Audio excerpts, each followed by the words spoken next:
প্রিয় বন্ধুরা, কোর্টন point park থেকে আপনাদের সবাইকে আবারও স্বাগত জানাচ্ছি। খুবই দারুণ একটি জায়গা, পাহাড়ের উপরে এখন।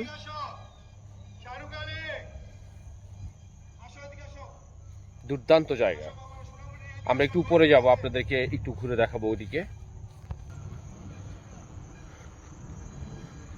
পাহাড়ের বেশ উপরে উঠে গেছি, বাট উপরে হলেও হাঁটার জন্য সুন্দর জায়গা করা আছে, পিচ ঢালা পথ, অনেক দূর যাওয়া যাবে।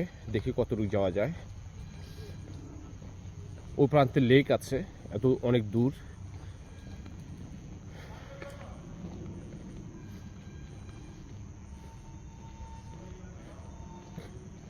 বেশ নিরিবিলি, চারিদিকে নানা ধরনের গাছ রয়েছে। একদম একা আমি অনেক দূর চলে এসেছি। একটা গাছ